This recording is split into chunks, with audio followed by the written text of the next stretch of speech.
everyone. Welcome to the show Off the Record. I'm Aram Melkoumov, the host. Thanks for tuning in. On the show, I'm interviewing well-known CEOs and VCs about how to spend the money you raise effectively and what mistakes to avoid. My guests have been in the trenches and have lots of practical advice and experience to share around company stories, successes, and failures. As a founder, you'll hear what you could do better around that whole process. And if you happen to be a VC, you're also in the right spot. You'll get to learn from your peers. And so this is episode number 11, and I'm here with another great founder on the show, Craig Zingerline. Thank you so much for giving us some time and being on our podcast. Craig is a 6-time founder. He had 4 exits to date, and he has helped dozens of companies scale their growth. He is the founder of Growth University and Growth Minded, as well as the chief product officer of Sandboxx, and was previously the head of growth at Upside Travel, the CEO of Votion, head of growth at Red Tricycle, and VP at New Signature. So Craig's motivation currently is to help many other professionals learn the growth strategies and tactics needed to scale their companies and to create a structured and organized way for people to get started with growth, which he practices through Startup Growth University. So once again, Craig, awesome having you on our show. Thank you so much. Oh, I'm thrilled to be here. Thanks, Aram, and everybody else for hosting me today. And I'm really looking forward to our conversation. Cool. I'm excited to have you. We got some great questions that we're going to be going through. So let's get started. The first question I have is, you've been a founder. You've gone through the process as a founder and a CEO, a couple of times now, and had some exits.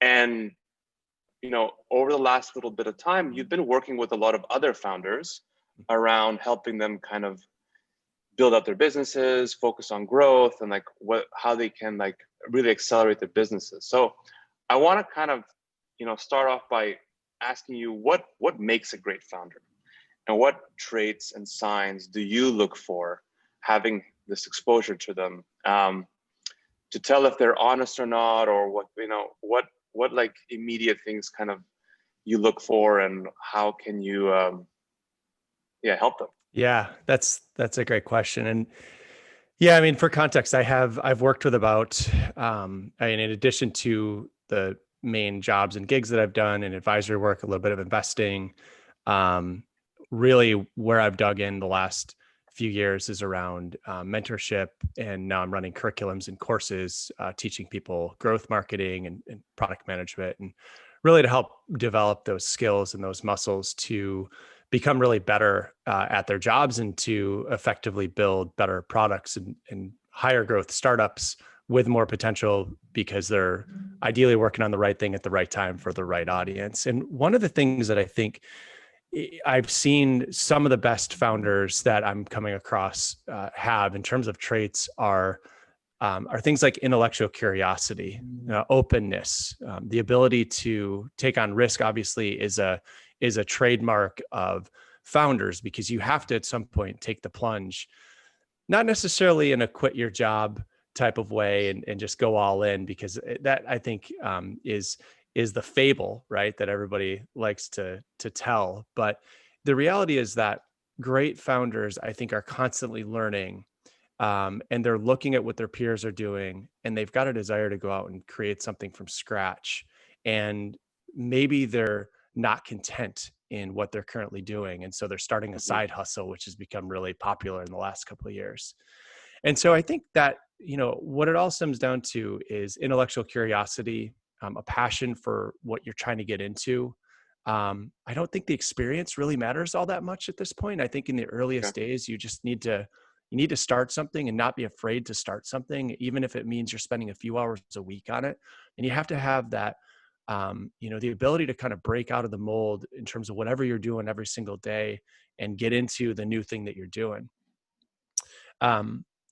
I think there is this sense of once you start to grow your company, and maybe it's not just you anymore, and you're starting to hire and recruit people, you have to be good with working with people, right? So you have to be able to tell your story, your personal story. You have to tell the story of the company or the startup that you're starting. Why should people join? Why should people follow you into this risky territory? Why would somebody leave their job to follow you? And what's interesting, I think, is that there definitely can be a fine line between somebody who is a founder and is doing it for a lot of the right reasons, and somebody that's a founder who maybe is in it for more of the personal gain side of things. And I think as a future employee or somebody that's working with early stage startups, that first crew of people that come in, they're the ones taking on the risk, right? So in terms of honesty and things like that, I like to go really deep with founders when I onboard, either with a company or even with a project or a gig, to really understand if our motivations align. And I think that where you see some startups get into trouble, and some founders specifically get into trouble, is when they are almost too good at telling the story, and they've almost got too much belief in themselves and what they're able to pull off. And then they start building, and they get people to follow them along this journey. And then that journey, there's a lot of peril along the way. And you really want somebody that you can trust at the end of the day. So yeah, I think there's a lot there to dig into, but I think it really starts with that curiosity and the motivation to do something new, and then to be an honest player, and to build a real company based on some values and ethics as well that you can scale on. Can you give maybe some examples, or how do you kind of call, or how do you look through a founder's kind of bluff? Because like a lot of founders sell a Kool-Aid, right? They drink the Kool-Aid, but they also sell the Kool-Aid, right? And that's to internal team members, that's to VCs, investors, when they're building up the relationships. What tips or what things would you recommend towards not souring that, as a person, when you're trying to build these genuine relationships with your team or with your investors? Yeah, that's a great question.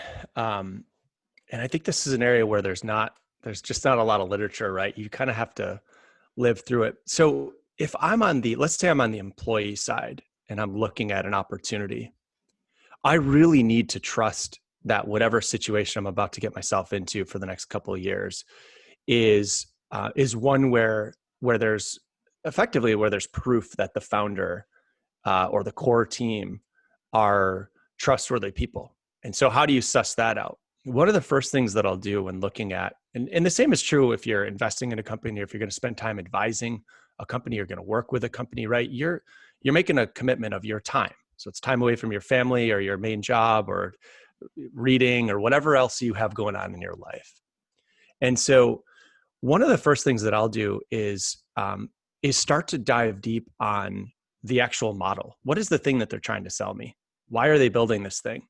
So starting to ask probing questions around even the nexus of the idea. Why did you start this? Where are you at?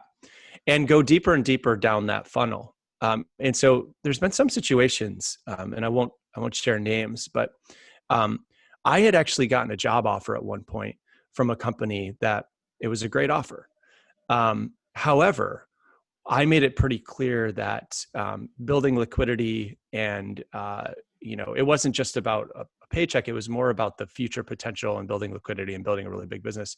And so what I was looking at on the equity side was what is my take? What is my percent on a fully diluted basis? And the company wouldn't even give me the number of outstanding shares that they had.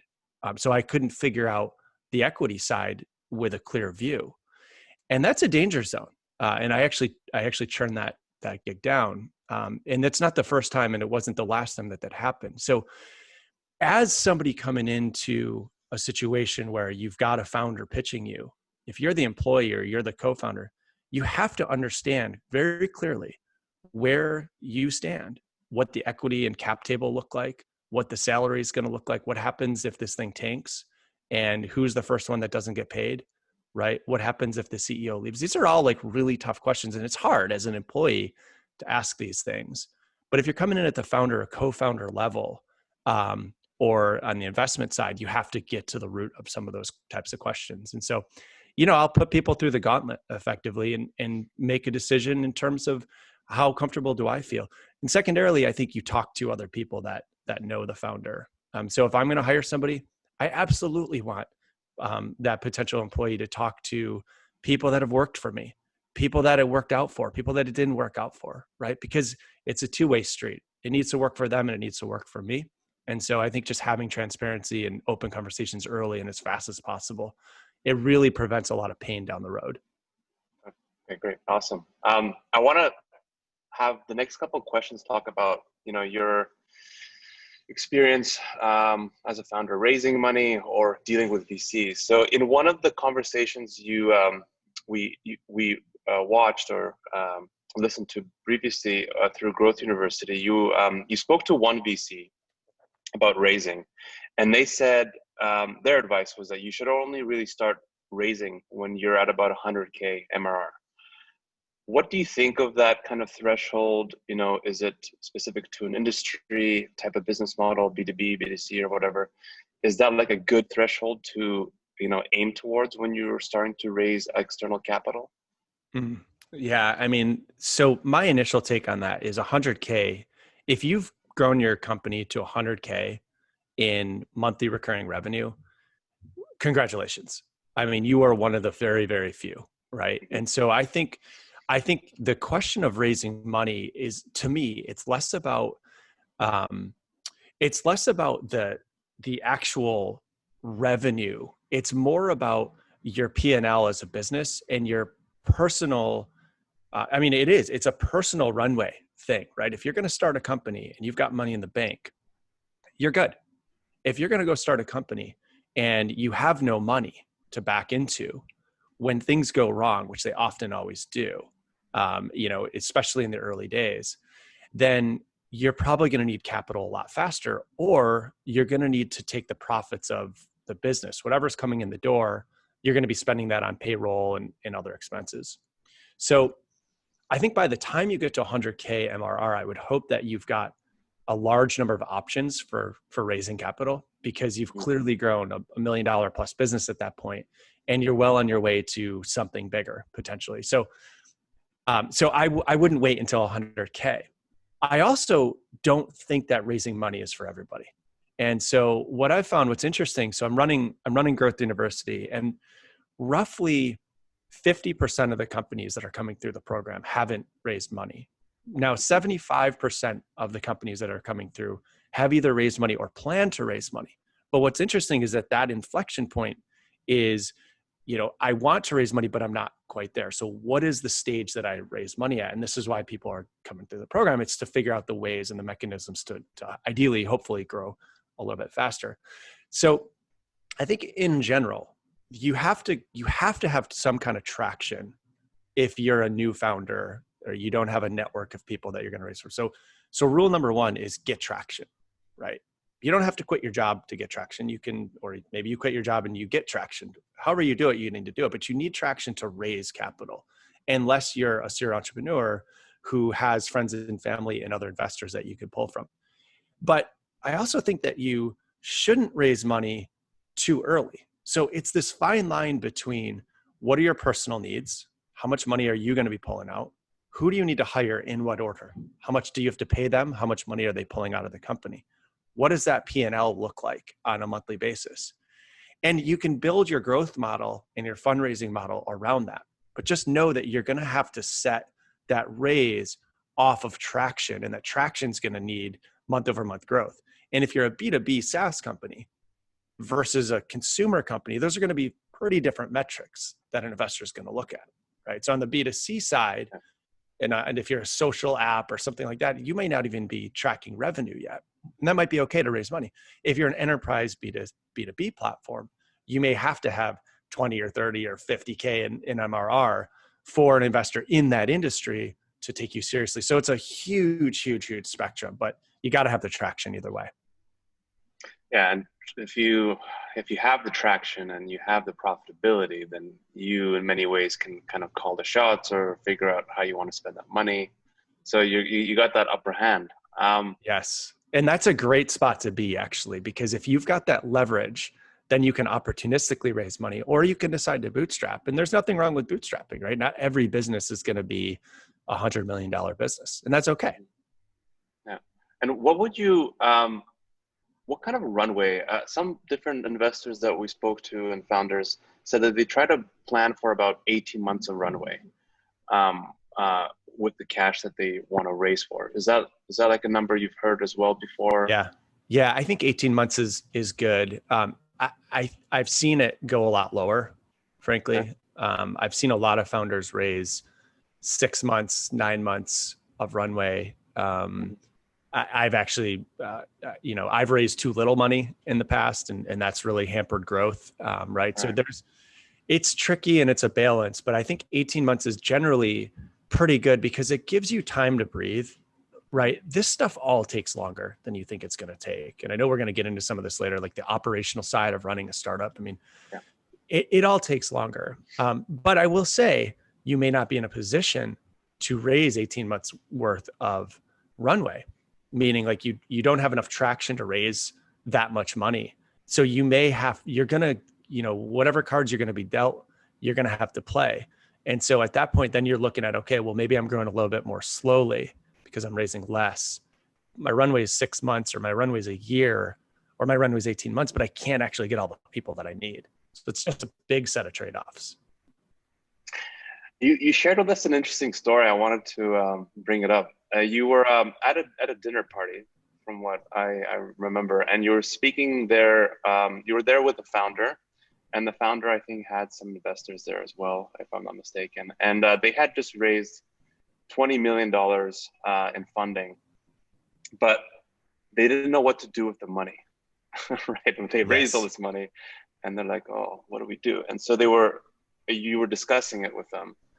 Um, I want to ask, I mean, how can founders avoid these type of mistakes? Because like planning your capital allocation needs and the spend is something that should be done in advance, in my opinion.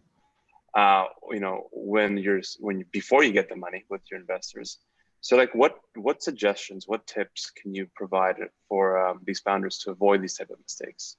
Uh, such a great question. It's kind of a fun story. I'll give you a little more backstory. I actually was speaking at an event, and after the event, a VC pulled me aside and said, "Hey, like, I really need you to meet somebody. You're gonna love talking to this founder. Let's grab dinner." And so we had this. Yeah, this was a few years ago. We had this little dinner party, and then the VC left, and then it was just the founder and I hanging out. And we got to talking, and I knew they had raised money, but effectively what it came down to was the founder said, "Look, I am in a panic mode right now because I successfully raised this huge round of funding and I don't know what to do." And I was kind of flabbergasted. I was like, "Oh my God, what do first of all, how do you get yourself in that situation? Congratulations. It's exciting." But I could empathize, right? Like I could feel the fear of not knowing what to do, because all of a sudden now you raise all that money and now you're on the clock. And so when you raise institutional capital like that, you are not going to be given 5 years to just dilly dally and figure things out. You have to grow now. So the first thing, if I recall correctly, the first thing that I did was just a little bit of founder to founder chat. Like it's, things are going to be fine, but you're going to need to figure this out. So let's think about in what order you need to grow. And so put together a hiring roadmap around who do we need, in what order, and why. Because what a lot of companies will do when they raise capital quickly is they may have one or two marketing people. They're going to hire a bunch of agencies, and they're going to hire a bunch of growth people. They're going to hire a bunch of engineers and product people, and they're just going to start cranking out stuff. The problem with that is that they're kind of running parallel streams of work, and it gets messy and chaotic, and then the people start getting burned out, and there's no process, but too much process is bad, right? So there's all these things that are in conflict.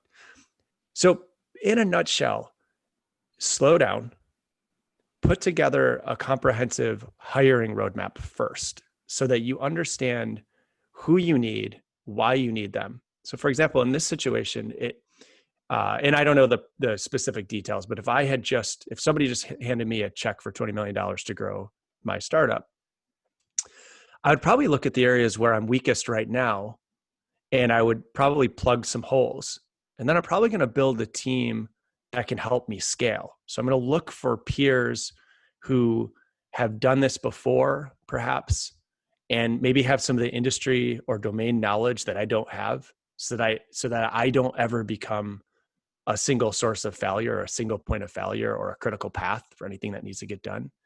And if I raise that much money, I'm probably thinking of building a small executive team that I really, really trust, that I could start delegating to, so that I can work on all of the rest of the stuff that's going to happen when you raise that much capital, which is investor relations, it's HR and personnel, it's hiring. Those are the things that you're going to work on if you're a CEO who just raised that much money. So you better go and find the people that can do the rest of the work, and they need to be really, really, really good. So I think for those folks out there that just raised a huge round, ideally they came in with a playbook, but if they didn't, because things are moving so quickly, now's the time to take a breather, because it's only going to get more crazy.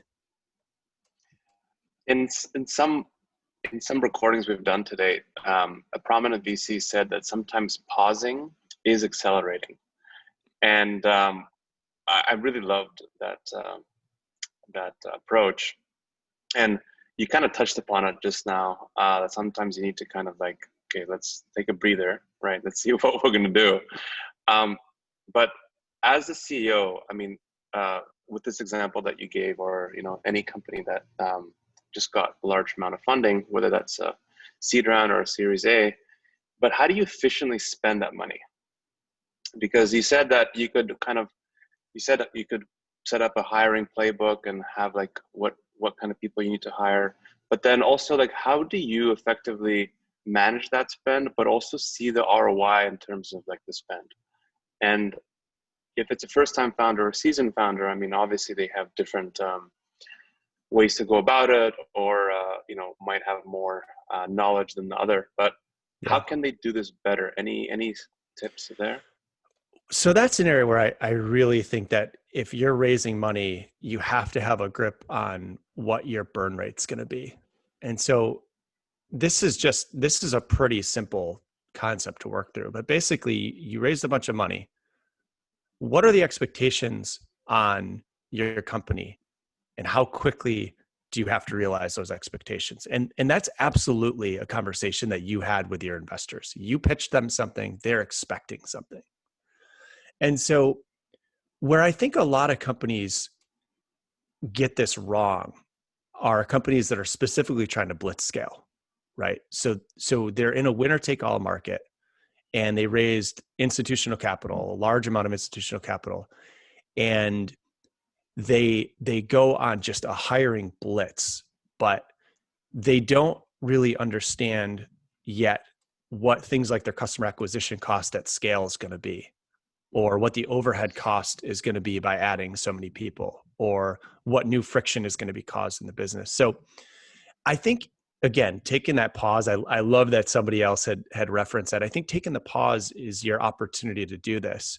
In terms of efficient spend, though, I think probably the area where founders who raised capital go the fastest in terms of spending money is on ad spend and on hiring. So if you can control to the hiring side of things, because you've taken a pause and you understand what you need, the next thing to look at is, what is your customer acquisition cost? And some high growth startups, or startups that think they're high growth, but are actually just throwing money at the problem, and their customer acquisition costs are through the roof and the retention is bad, right? That's a recipe for disaster. So the way I would look at efficient spend is more from a retention-based acquisition strategy than a customer acquisition cost strategy even. At the end of the day, you need to bring on more customers who stick around long enough that you recoup your money and then some. And that ratio should be within roughly 6 months, right? If you can't get that balance right, then inherently what's going to happen is your burn rate's going to continue to go up. You're going to spend more and more money to get the same number of people. You're flooding channels, your competitors are in the space. Everybody's trying to go after the same person. You're moving too quickly from a growth standpoint to make the right decisions, even on what channels to be in and how to spend money efficiently, even in a channel, right? You're making all those classic mistakes while retention is bad. And that's where companies go downhill quickly. And that's why you see some of these high growth but poor retention based companies continuously raising money to try to game the system. And it very rarely works. So you got to get control of those costs really quickly. Like your CAC is one metric, and then your payback window, your LTV to spend ratio, that's probably the most critical thing outside of hiring and P&L costs that you need to focus on. I love it. Those are great tips there. Why do you think, because we're doing this podcast series to talk about these specific things, I don't know, from your perspective, why do you think nobody talks about the operational and admin side of growth after you raise the money? Because it's super boring. Nobody likes doing it, right? I mean, you think about scaling a startup, and you hear all these podcasts and you read the blogs and you read all these stories, and it all looks amazing. Everybody wants to be that founder and that team and have the big exit. The reality is that what the CEOs of these big companies that got big, what they're really good at is operational efficiency, right, at scale. So they've figured out the playbook. They've got the good team in place to run growth. The rest of the work is just in the details. And this is even true for growth teams, like really good growth teams or really good marketers or really good product managers, right? It's not about building a fancy feature and all the glory that comes with that. It's actually about building the right ad campaign tactics in Facebook and in Google, and building the content strategy, and then building the onboarding process, but not just the kind of sexy in-product stuff. No, all of the drip campaigns and personalized content that you need to send, and all the follow-ups that you need to do, and all the chasing down customers, right? All of that stuff is not glamorous. It can be very tedious, and there's a lot of that work. And actually that makes up a bulk of the work, especially if you're in this high growth stage where you're hiring people. Even to hire one person takes a while. To hire a great person takes a while, right? And so I just think that people don't really, maybe they don't know that that's what's actually going on in a startup. Maybe the founders that are out there have told such great stories about blitzscaling and growing their startups that this stuff hasn't been a focus area. But the reality is that, yeah, you're day in and day out. Once you raise that money, it's just, you're in the weeds and you're doing the work. And I actually love doing the work. Like, there's a lot of people that love doing the work, but it often doesn't get talked about. The administrative side and the operational side will become your competitive advantage in a market where the products are commoditized. And just to add a question to that, when you need to grow fast and you have these operational administrative things that come up, a lot of companies don't know how to solve that, or, it's unglamorous, as you said. How can they avoid getting bogged down by these type of things, especially if they don't know how to do it, or it's their first time approaching this type of problem from like a situational awareness standpoint? Yeah. What can they do? Is it like hiring the right people? Is it delegating? Anything like that? Well, it's a lot of delegation, but the other thing that's interesting is it's almost like you hear a lot of startups, or you see job descriptions of startups, and they talk about flat hierarchy, no hierarchy, there's no reporting structure. Mm-hmm. It's a totally transparent organization. Like, I'm into a lot of that stuff, right? Like, I love running transparent organizations. I love, sharing as much as I can share. I love not having a lot of process. But the reality is if you want to grow and you want to hire people who are going to become mature employees who really contribute a lot of value to your company, and they also get a lot of value from the company in return, guess what? They need learning pathways. They need peers to learn from. They need systems and processes to keep them happy and engaged at work. And so I take that whole mindset of there's no process and we do that for a reason. I just call BS on that. right? I don't think that you can really, really grow a great company with a great company culture doing interesting things in the world if you don't focus on figuring out how to delegate, figuring out how to hire, figuring out how to automate some of those boring administrative tasks, or finding the right people to do those tasks, because those people don't think that those tasks are boring if you do, if you're the CEO, and building a lot of trust with your peers and your employees.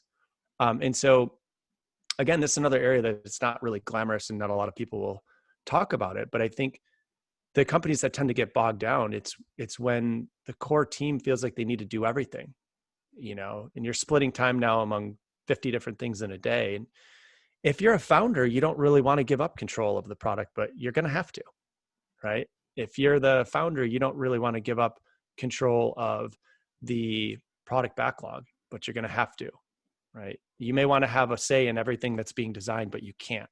You just can't do those things anymore at a certain level of scale. Generally, when you get to about 25 to 50 people, things really start to change. Yeah, and then when you get to 100, then it's like you have a whole whack of other problems, and then it just keeps compounding. That's right. The larger the growth. Got a couple more questions for you, Craig.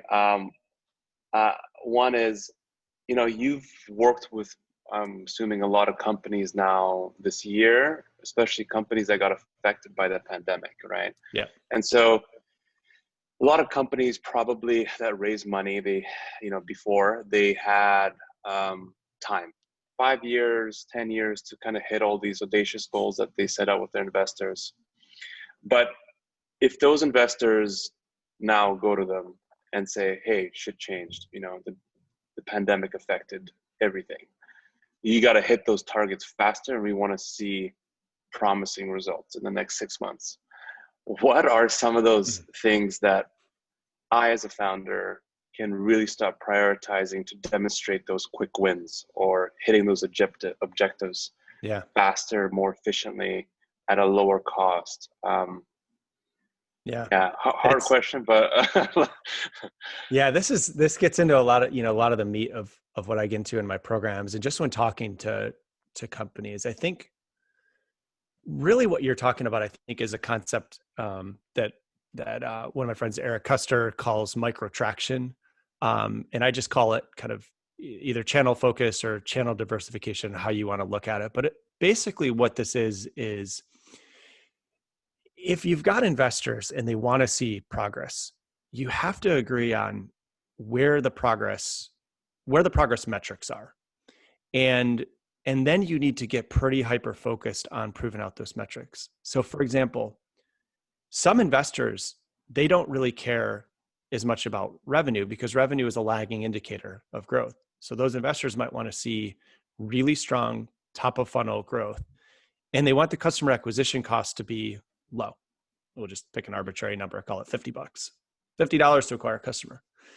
Now, you as a founder, you get the news from the investors that they're starting to get impatient and they want to see traction and they want to see it. They want to see growth at this $50 budget per customer. If I'm in that seat, what I'm doing is I'm probably looking at running experiments across different growth channels, micro experiments. I mean, 2 to 3 week quick hit campaigns to try to get a signal. You're trying to get a leading indicator that, that something lagging will happen because you did something that's a leading indicator. So getting more customers top of funnel is kind of the classic case. So drive more people to the site. I get some email signups, and then I get a percentage of them into a free trial. I'm going to look at that across whatever channels I think I'm going to place my chips in and place some bets on. And then I'm going to double down on the stuff that's working. Right. And so what I think comes out of that type of approach is you'll start to find channels and areas where, and it might come from partnerships. It could come from organic content marketing. It may come from SEO, right? It might come from influencer marketing. I mean, there's all sorts of ways you could do this, but I would look for one primary channel that I think I can really scale on over the next 1 to 2 years, right? It's probably going to be either SEO, it's going to be Facebook and Instagram, it's going to be Google, or it's going to be some kind of content marketing, more or an outbound sales type campaign. So there's only so many different tactics you can try. But what I'm looking for is a signal through experimentation. And when I find that signal, then I double down on whatever core metric that is, and then I just exploit that channel.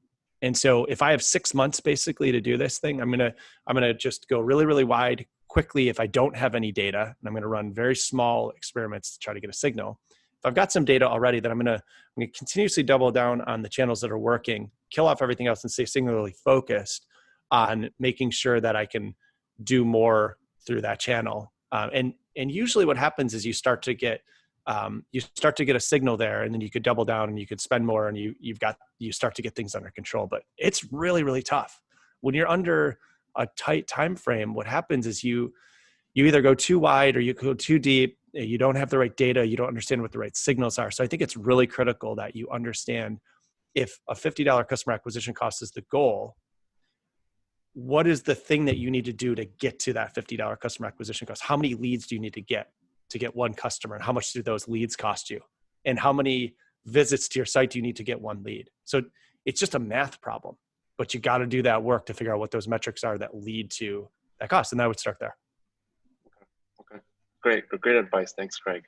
Got two kind of like personal, and then we'll end up with one question I always like asking everybody is, so the first one is, tell me something that's true that almost nobody agrees with you on. Yeah. So I'll just stick to the business context. I think there's so much literature being shared about growth marketing that says you have to stay focused and just do one thing. And I agree with that at a certain point. I think there's a 0 to 1, what I call a cold start problem. I think when you're a founder and you just started something, let's say if you're listening to this and you've got a side hustle that you just kicked off and you're really excited about, you're going to have to go try like a dozen or 50 things before you're going to get any type of signal at all that becomes that one thing that you're going to grow on. So I would say, like, unless you're at a growth stage, you really do have to go wide, and you got to try a bunch of things in hustle mode to see what works. Don't assume that you're just going to spend a bunch of money on Facebook because Facebook is where everybody hangs out, or on Instagram, and you're going to scale your business. So it's kind of counter to what a lot of advice, and most of the advice out there that says to stay singularly focused, it's actually really, really good. But I think a lot of very early stage founders misinterpret that. And so they say, okay, well, I'm just going to pick Facebook, and Facebook's got to work for me. It's like, no, that might not be a great channel fit for the stage that your company's at right now. It might not be viable yet. You might have to go and get 50 customers from somewhere else. You may have to go to 5 different places to find them before you get that signal. Okay, cool. This might be a cliche question, but you have a lot of knowledge. You have a lot of professional experience, and or definitely an overlap, probably on the personal side to your professional side. What would your advice be to a younger version of yourself? Probably to be more patient with myself. I mean, I still suffer with this. I have an idea and I want to go work on it, and I feel like I have to do everything right now. And I get almost the sense of anxiety if I can't work on it, or something blocks me from working on it, or it doesn't move as fast as I want it to move.